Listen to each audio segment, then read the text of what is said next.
தவிர்த்தது நாளுக்காய் கர்த்தரை நான் நன்றியோடு துதிக்கிறேன், ஸ்தோத்திரிக்கிறேன். இன்றைக்கி நம்ம சங்கீதம் 70 கடைசி முடிகிறது தான். கர்த்தாவே தாமதியாதே, இதை நம்ம இன்னைக்கு வசனத்தை தியானிக்க போகிறோம். ஆண்டவர் எப்படி நமக்கு ஒரு வசனத்தின் மூலமாக நம்ம கற்றுத்தரங்கிறத படித்து நாம் ஆண்டவருடைய வசனத்தை நம்ம தியானிப்போம்.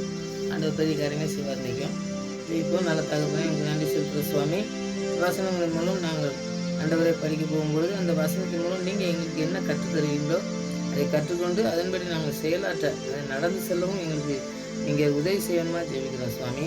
உங்களுடைய வசனம் ஒரு பொழுதும் வெறுமையாக திரும்பாது சொன்ன வார்த்தையின்படி எங்களுடைய வாழ்க்கையிலே நீங்கள் வார்த்தையை அனுப்பி எங்களுக்கு எல்லாவற்றையும் செய்து முடிக்க பலமுள்ள தேவனாக இருக்குது என்பதை நாங்கள் விசுவாசித்து இந்த வசனங்களை தியானிக்க எங்களோடு கூட ஆவியானவர் உதவி செய்து எங்களை வழிநடத்த முன்னோக்கி பார்க்குற சுவாமி. உம்முடைய கரத்திலிருந்து நாங்கள் ஆசீர்வாதத்தை பெற்றுக்கொள்ளவும், உம்முடைய பாதத்தில் அமர்ந்திருந்து உம்முடைய வசனத்தை தியானிக்கவும், அதன் அர்த்தங்களை புரிந்து கொண்டு நாங்கள் செயலாற்றவும் தேவன் எங்களுக்கு வழியிலிருந்து உதவி செய்யணுமா ஜெபிக்கிறோம். இந்த நாட்களில் அப்படியே செய்து வழிநடத்த ஆண்டவர் எங்களோடு கூட இருக்கிறபடியாக நமக்கு நன்றி செலுத்துகிறோம். நீங்களே ஆண்டு வழி நடத்தணுமா ஜெபி, நீங்கள் கற்றிருந்து எங்களை கரம் பிடித்து நடத்தி செல்லணுமா ஜெபிக்கிறோம். எல்லாவற்றையும் நேர்த்தியாய் செய்கிற தேவனுடைய கரத்தில் அர்ப்பணிக்கிறோம். துதிக்கான மகிமெல்லாம் மட்டும் செலுத்துகிறேன். இயேசு ரட்சகர் நாமத்தில் ஜெபங்களுக்கு நல்ல பிதாவே, ஆமென். இன்றைக்கி சங்கீதம் 70வது சங்கீதத்தில் கடைசி 5வது அதிகாரத்தில் கடைசியாக இருக்குது கர்த்தாவே தாமதியாதே.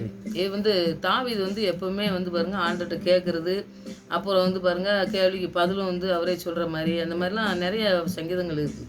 இவர் செய்வார் அப்படிம்பாரு, அப்புறம் நீங்கள் செய்யுங்க ஆண்டவரே அப்படிம்பாரு, அப்படி சொல்கிற மாதிரி இப்போ இதில் கர்த்தாவே தாமதியாதையும் நீங்கள் தாமதம் பண்ணாதாங்க அப்படின்னு சொல்லி ஆண்டவர்கிட்ட நம்ம ஏதோ அவர் தாமதம் பண்ணுற மாதிரியும் நம்ம ஆண்டவரை சீக்கிரமாக செய்யுங்க அப்படின்னு சொல்லி நம்ம செய்கிறோம். பார்த்திங்களா, நம்ம ஜபிக்கிற மாதிரி தான் அவரும் ஜெபிச்சிருக்காரு.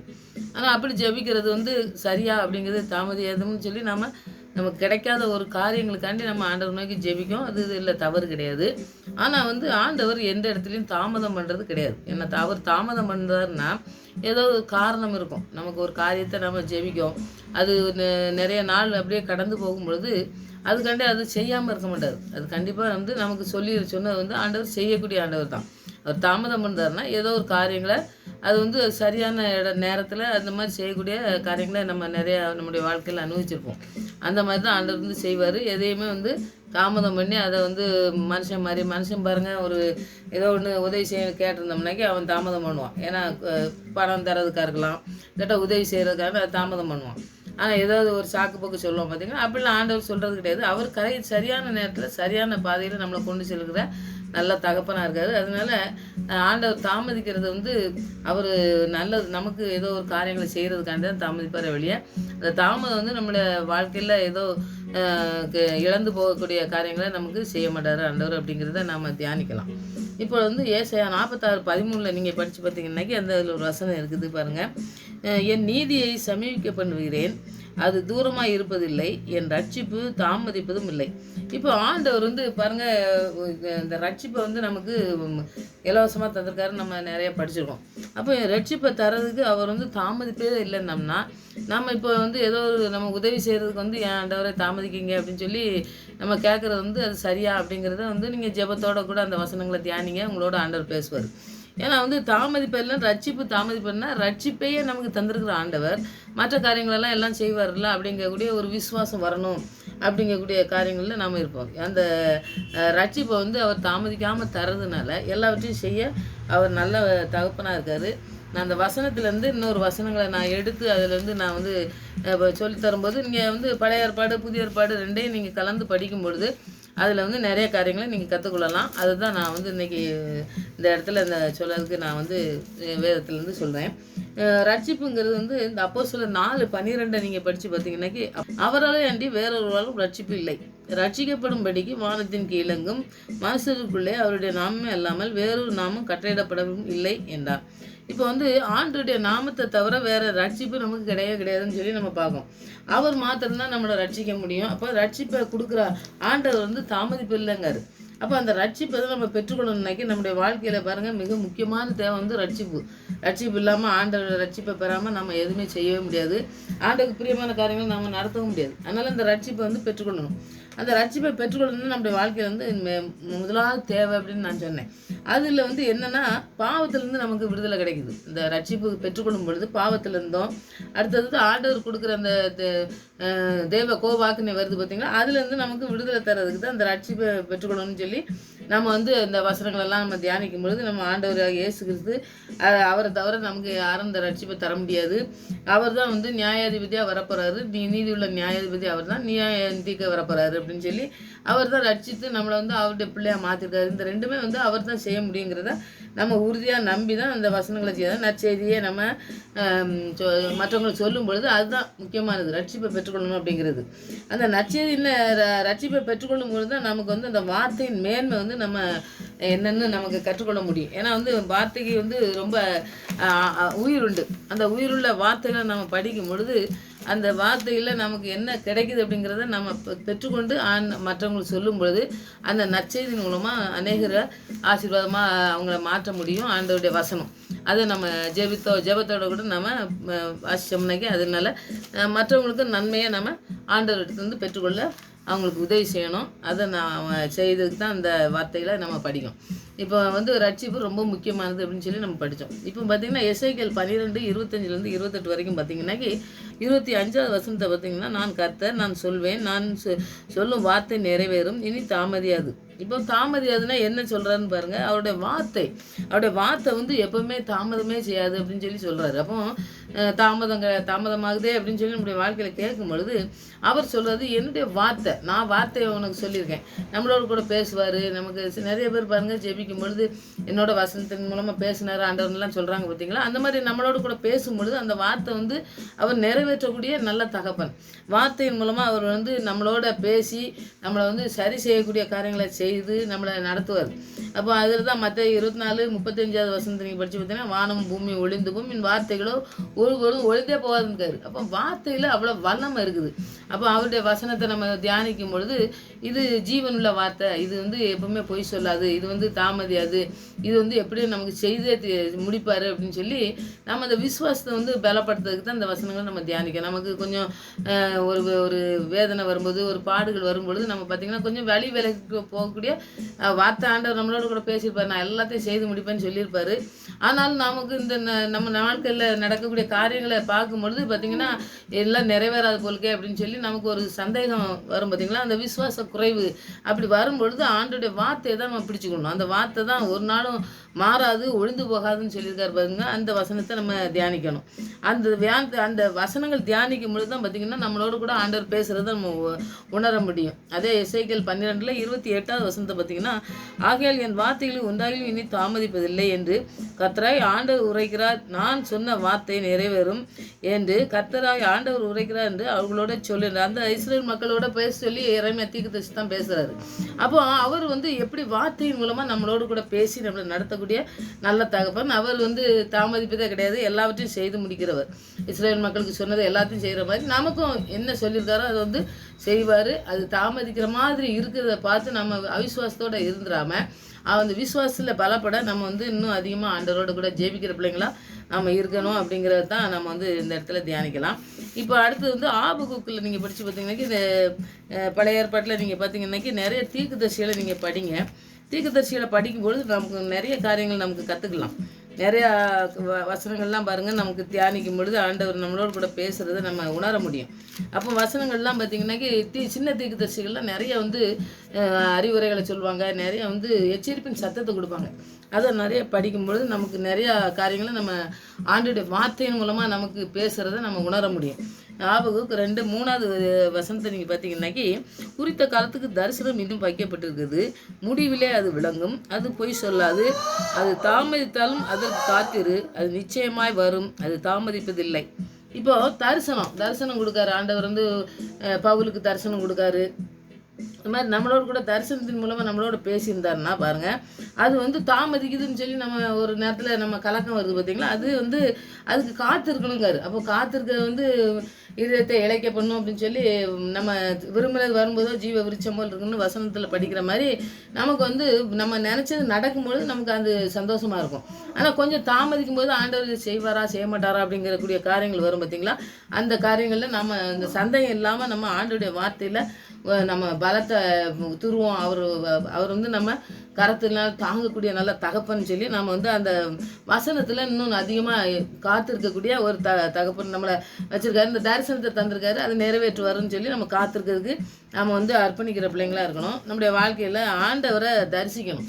இந்த தரிசனம்னாலே பார்த்திங்கன்னா, தரிசனம் அப்படிங்கும்போது ஆண்டவரை தரிசித்து ஆண்டவர் நம்மளோட கூட பேசுகிறத நம்ம அனுபவத்தில் நம்ம நிறைய கடந்து வரும்பொழுது நீங்கள் ஆவினால் நிறையப்பட்டு நீங்கள் ஆண்டவரோட பேசுகிற பிள்ளைங்களாக இருந்தீங்கன்னா கண்டிப்பாக வந்து அந்த மாதிரி காரியங்கள் நடக்கும், நம்முடைய வாழ்க்கையில் நடக்கும். அதை வந்து வேதாந்தத்தில் நிறைய பேர் தரிசனத்தை கண்டு கொண்டிருக்காங்க. அதில் வந்து மகதலேனா மரியாள் தான் முதலாவது அவர் மரித்து அவர் உயிரோடு எழும்பினோடனே முதலாவது தரிசனத்தை வந்து ஆண்டவர் வந்து மகதலேனா மரியாளுக்கு தான் கொடுக்காரு. ஏன்னா சீசர்களுக்கெல்லாம் போய் சொல்லது கூட அந்த அம்மாவை தான் பயன்படுத்தினாருன்னு நம்ம பார்ப்போம். அப்போ எவ்வளோ பெரிய தரிசனம் பாருங்கள். அது வந்து ஒரு நல்ல காரியங்களை செய்யுது. மார்க் 16:9 இருக்குது, அந்த வசனத்தை நீங்கள் படிக்கலாம். அடுத்தது சகரியாவை கூட ஆண்டவர் வந்து பேசுகிறாருன்னு சொல்லி நம்ம பார்க்கலாம். யோவான் ஸ்நானகனை பிறக்கிறதுக்கு முன்னாடி அவர் தரிசனத்தில் அவரோடு கூட பேசி யோவான் ஸ்நானகன் எப்படி முன்னோடியாக இயேசு ராஜாவுக்கு முன்னாடி வருவார், அவர் ஆயத்தம் பண்ணதுக்கு வருவார்னு சொல்லி சொல்லக்கூடிய ஒரு காரியத்தை சகரியா கிட்ட வந்து ஆண்டவர் வந்து தூதன் மூலமாக பேசுகிறத நம்ம பார்க்கோம். லூக்கா 1:11-12 இருக்குதுங்க அந்த வருஷம். அடுத்தது பவுல் கூட கர்த்தர் தரிசனம் கொடுக்காரு. அது அப்போஸ்தலர் 18:9-10 நீங்கள் படித்து பார்த்தீங்கன்னாக்கி அவர் தரிசனத்தில் கொடுத்து ஆண்டவர் எப்படி நீ நடக்கணும் அப்படிங்கக்கூடிய காரியங்களை எல்லாவற்றையும் கற்றுக் கொடுக்குற பவுலுக்கு கற்றுக் கொடுக்காரு. அப்படி ஒவ்வொருத்தருக்கும் தரிசனத்தை கொடுக்கும்போது பாருங்கள், ஒரு வாழ்க்கையில் என்ன செய்ய போகிறேங்கிறத அவங்க தரிசனத்தில் கண்டு கொண்டு அவங்க வாழ்க்கையில் ஆண்டவருக்கு பிரியமான காரியங்களை செஞ்சார். அதுதான் நம்ம பார்க்கணும். அந்த காரியங்களை பவுலுக்கு வந்து வேத வசனங்களை நீ போதிக்க தைரியமாக இருன்னு சொல்லி ஆண்டவர் வந்து சொல்கிறத நீங்கள் பார்க்கலாம். அந்த வசனத்தில் நீங்கள் பார்க்கலாம். அப்போஸ்தலர் 18:9-10. அப்போது நம்ம வாழ்க்கையில் பாருங்கள், வசனங்கள்லாம் நம்மளோட கூட பேசும் பொழுது நமக்கு அந்த தைரியம் வருது அப்படிங்கிறத நம்ம வந்து பார்க்கலாம். அடுத்தது பாருங்கள், இந்த தைரியத்தை கொடுக்கக்கூடிய காரியங்களே வந்து ஆண்டவருடைய தரிசனத்தை நம்ம பெற்றுக்கொள்ளணும். ஆண்டவரோடு கூட பேசுகிற அந்த அனுபவத்துக்குள்ளே கொண்டு வாங்க ஆண்டவரே, நாங்கள் வரணும், உங்களுடைய பாத்தில் அமர்ந்திருந்து உங்களுடைய வார்த்தையில் நாங்கள் இன்னும் அதிகமாக தேர்ச்சி அடைய எங்களுக்கு கற்றுத்தாங்கன்னு சொல்லி நம்ம ஜெபிக்கிற பிள்ளைங்களாக இருந்தோம்னா ஆண்டவர் உங்களுக்கு செய்வார், அந்த உதவி செய்வார். அதில் நம்ம இன்னும் அதிகமாக இந்த வார்த்தையில் நம்ம உள்ளே போகும்பொழுது ஆண்டவர் நம்மளோட கூட பேசுகிறத நம்ம உணர முடியும். யாக்கோபு 1:19 கோபிப்பதற்கு தாமதமாயும் இருக்க கடவுள்னு சொல்லி யாக்கோபில் படிக்கணும். நம்ம இது நிறைய பேர் நம்ம செய்கிறது தான். கோபம் வந்து நமக்கு தாமதமாகவே வராது. கோபங்கிறது எல்லாருக்குமே தெரியும், உடனே வரக்கூடியது. அது தாமதம்லாம் செய்யுது. ஆனால் ஆண்டவர் சொல்கிறது தாமதிங்கன்னு சொல்கிறாரு. அப்போ பாருங்கள், சங்கீதம் 30:5 நீங்கள் படித்து பார்த்தீங்கன்னா அவருடைய கோபம் 1 நிமிஷம், ஆண்டவருடைய கோபம் வந்து ஒரே நிமிஷம் தான். ஆனால் நம்முடைய கோபம் அப்படி இருக்கவே இருக்காது, நமக்கு தெரியும். ஆனால் ஆண்டவர் வந்து பாருங்கள், மற்ற காரியங்களில் எப்படி இருக்கணும் அப்படிங்கிறத நமக்கு கற்றுத்தரக்கூடிய காரியங்கள் தான் இதெல்லாம். நம்ம வந்து கோவப்படுறது எப்படி இருக்கணும் அப்படிங்கிறதெல்லாம் சும்மா சாதாரணமான காரியமாக நம்ம நினைக்கும். ஆனால் நம்முடைய வாழ்க்கையில் இது நிறைய நம்ம வாழ்க்கையில் ஏதோ ஒரு ஆசீர்வாதத்தை நம்ம இழந்து போகக்கூடிய காரியங்கள், நம்மளை நடத்தக்கூடிய காரியங்களாக இருக்கிறதுனால ஆண்டவர் இதெல்லாம் நமக்கு சொல்லித்தரதை நம்ம பார்க்கலாம். 1 கொரிந்தியர் 15:51 நீங்கள் படித்து பார்த்தீங்கன்னா கடைசி நாட்களில் நடக்கக்கூடிய காரியங்களை இந்த 1 நிமிஷத்தில் வந்து நம்ம படிக்கலாம். பாருங்கள், அவருடைய 1 நிமிஷத்துலேயே வந்து நாம் வந்து என்ன செய்வோம், 1 நிமிஷம் கோபம் தானே நம்ம என்ன இது பெரிய இதா அப்படின்னு சொல்லி நம்ம பார்க்கலாம்.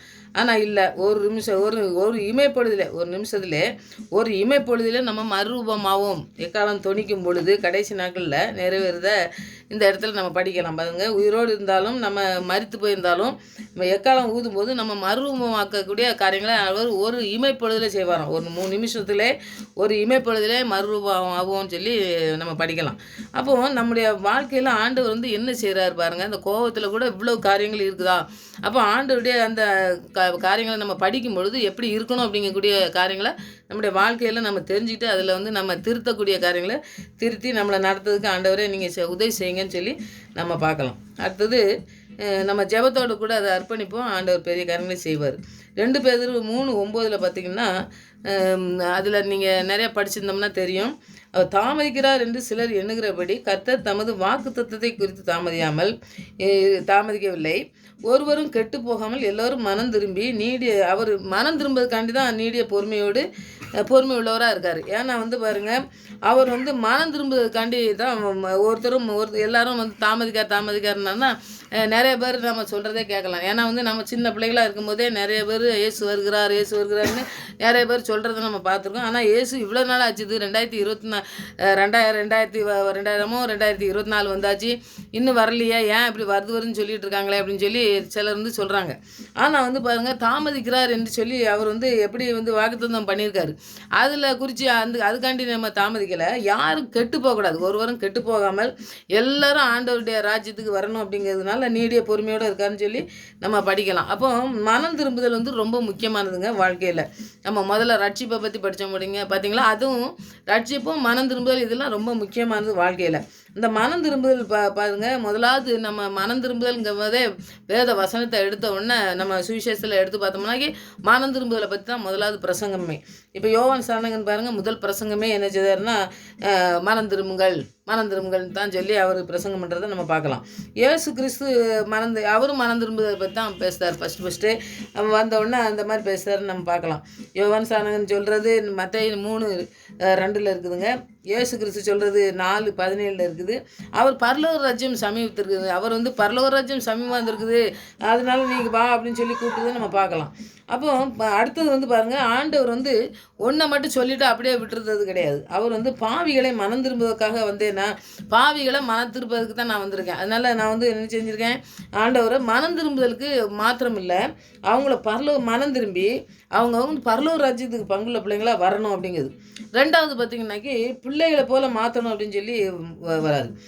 பாருங்கள், ஆண்டவர் பரலோக ராஜ்யம் சமீபமாக இருக்குதுன்னு சொன்னோடனே அவங்க வந்து உடனே சரி நம்ம திருந்தி இருக்கணும் அப்படிங்கக்கூடிய காரியங்களை செய்யவே செய்யலை. ஆனால் மனம் திரும்புங்கன்னு ஆண்டவர்னு சொன்னார், யோவான் ஸ்நானம்னு சொன்னாங்க. அடுத்தது பிள்ளையை எடுத்து வச்சு இந்த பிள்ளை போல் மாறணும், அப்போ தான் பரலோக ராஜ்யம் அவங்களுக்கு சமீபம்னு சொன்னார். அடுத்தது பாருங்கள், சுவிசேஷ விசுவாசிக்கணும்னு சொன்னார். சுவிசேஷத்தை நீங்கள் விசுவாசி அதில் நீங்கள் பலப்படணும், நீங்கள் மனம் திரும்பி அப்படின்னு சொல்லி ஆண்டவர் சொல்கிறார். இந்த பிரசங்கிக்கணும்னு சொன்னாலே வந்து பார்த்திங்கன்னாக்கி மார்க் 16-15 சொல்கிறாரு, சுவிசேஷத்தை உலகமெங்கும் போய் சுவிசேஷத்தை பிரசங்கிங்க.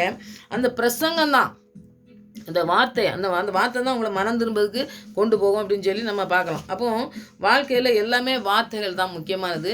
அந்த வார்த்தையை நம்ம சொல்லி ஜெபிக்கும் பொழுது பாருங்கள், ஆண்டவர் பெரிய காரியங்கள் நம்முடைய வாழ்க்கையில் செய்கிறத நம்ம பார்க்கலாம். இப்போ எல்லாவற்றையும் நீங்கள் படிக்கும் பொழுது தாமதிக்கிறாருன்னு சொல்லி நம்ம வந்து ஏதோ அசால்ட்டாக நம்முடைய வாழ்க்கையில் எதுவுமே செய்யக்கூடாது. ஆண்டவர் தாமதிக்கிறாருன்னா நம்முடைய வாழ்க்கையில் ஏதோ அவருடைய திட்டம் நிறைவேறும் அப்படிங்கிறதுல நாம் உறுதியாக நின்னா மாத்திரம்தான் அந்த ஆசீர்வாதத்தை நம்ம பெற்றுக்கொள்ள முடியும். அதனால் தாமதிக்கிறாருங்கிறது வந்து அந்த காலங்களில் பாருங்கள், ஆபிரகாம் காலங்களில் பார்த்தீங்கன்னா யோசேப்பு, எல்லார் காலத்துலையும் மோசே, அவங்களெல்லாம் பார்த்திங்கன்னா 40 வருஷம் 50 வருஷம்லாம் இருந்து அதுக்கப்புறம் தான் அவங்க வந்து ஆசீர்வாதத்தை சுதந்திரிச்சு கொள்கிறாங்க. அதனால் உடனே வந்து ஆண்டவர் வந்து அவருடைய நம்முடைய வாழ்க்கையில் அவர் என்ன திட்டம் வச்சுருக்காரோ அதை நிறைவேற்றுறதுக்கு அவருக்கு தெரியும். அதனால் அவர் தாமதிக்கிறார் அப்படிங்கிறத வந்து நாம் வந்து அவருக்கு வந்து ஆண்டவரே என்ன சீக்கிரமாக செய்யுங்கன்னு சொல்லி சொல்ல அப்படி கேட்க வேண்டிய அவசியம் இல்லை. நீங்கள் ஆண்டவரே நீங்கள் உங்கள் சித்தப்படி செய்யுங்கன்னு சொல்லி அப்படி சித்தத்துக்கு நம்ம அர்ப்பணிக்கும் பொழுது அவர் சித்தப்படி நமக்கு நேரான பாதையில் நம்ம எப்படி வைக்கணும் அப்படிங்கிறது அவர் திட்டம் வச்சுருக்காரோ அந்த காரியங்களை நம்மளை நடத்தி செல்வார். மோசே நடத்தினார், ஆபிரகாம் நடத்தினார், யோசேப்பை நடத்தினார், யாக்கோப்பை நடத்தினார். எல்லாத்தையும் ஒவ்வொரு காரியங்களை அவர் வச்சிருந்த திட்டத்தில் அவங்கள வந்து நிறைவேற்றி முடிச்சார வெளியே அவங்கள பாதி இல்லைலாம் விடவே இல்லை. அது மாதிரி நம்முடைய வாழ்க்கையிலையும் எதுலேயுமே வந்து தாமதிக்குன்னு சொல்லி நம்ம ஆண்டவருடைய பாதத்தில் இருப்பதை விட்டுறக்கூடாது, ஜெபிக்கிறதை விட்டுறக்கூடாது, வேத வசனங்களை வாசிக்கிறதை விட்டுறாதபடி இன்னும் அதிகமாக ஆண்டவருடைய பாதத்தில் அமர்ந்திருக்க நம்ம இந்த லெந்து நாட்கள்லாம் இருக்கிறதுக்கு நம்ம உதவி செய்யுங்க ஆண்டவரேன்னு சொல்லி இன்றைக்கே ஜெபிக்கணும். ஜெபித்து ஆண்டவர்கிட்டருந்து ஆசீர்வாதத்தை பெற்றுக்கொள்ள நம்ம துரிதமாக நம்ம குடும்பங்களை பிள்ளைகளெல்லாம் அர்ப்பணித்து நம்ம ஜெயிப்போம். இந்த நாட்களில் ஆண்டவர் பெரிய காரியங்களை நம்முடைய வாழ்க்கையில் செய்ததை நம்ம உணர முடியும். ஆண்டவருடைய நாமத்தை மகிமைப்படுத்துகிற பிள்ளைகளை எங்களை மாற்றுங்க ஆண்டவரே, எங்கள் குடும்பங்களை பிள்ளைகளை மாற்றுங்கன்னு சொல்லி நம்ம அர்ப்பணித்து ஜெயிப்போம். ஆண்டவர் பெரிய காரியங்களை செய்வார். ஆமென்.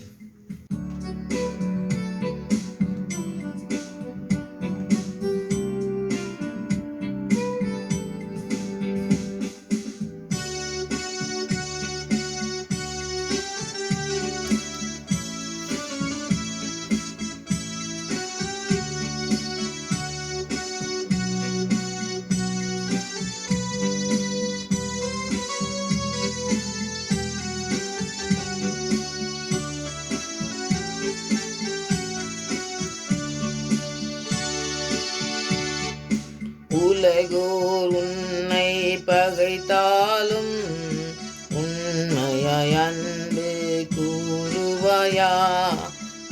உற்றார் உன்னை வெறுத்தாலும் உந்தன் சிலுவை சுமப்பாயா, உந்தன் சிலுவை சுமப்பாயா. உனக்காக நான் மரித்தேனே, எனக்காக நீ என்ன செய்தாய். உனக்காக நான் மரித்தேனே, எனக்காக நீ என்ன செய்தாய். எனக்காக நீ என்ன செய்தாய்.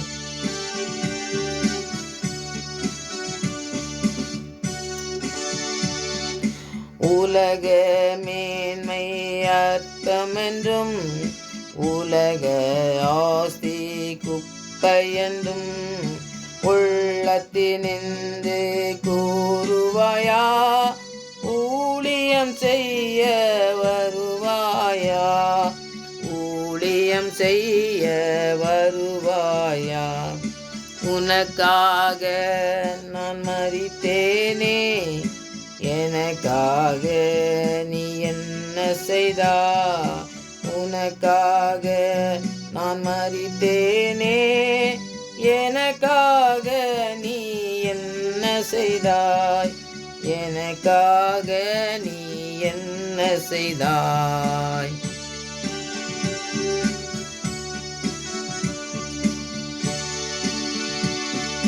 மேய்ப்பனில்லாத ஆடுகள் போல் மேய்க்கின்றார் பாவ புல்வெளியில். மேய்ப்பன் இயேசுவை அறிந்த நீயும் மேன்மையை நாடி ஓடுகின்றாயோ, மேன்மையை நாடி ஓடுகின்றாயோ. உனக்காக நான் மரித்தேனே, எனக்காக நீ என்ன செய்தாய். உனக்காக நான் மரித்தேனே, எனக்காக நீ என்ன செய்தாய். எனக்காக நீ என்ன செய்தாய்.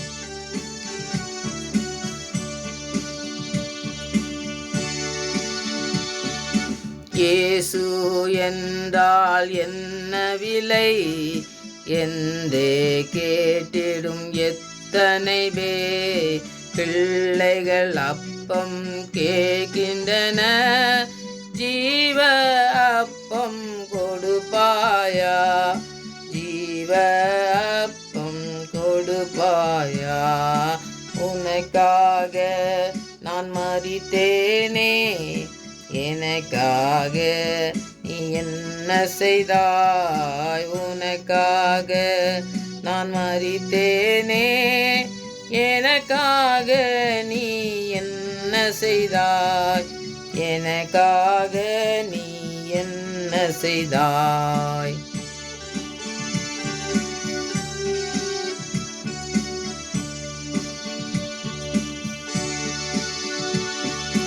ஐந்து சகோதரர் அழிகின்றாரே, யாரையாவது அனுப்பிடுமே.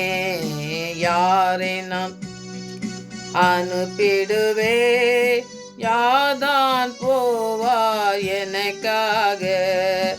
யார்தான் போவார் எனக்காக. உனக்காக நான் மரித்தேனே, எனக்காக நீ என்ன செய்தாய். உனக்காக நான் மரித்தேனே, எனக்காக நீ என்ன செய்தாய். எனக்காக நீ என்ன செய்தாய்.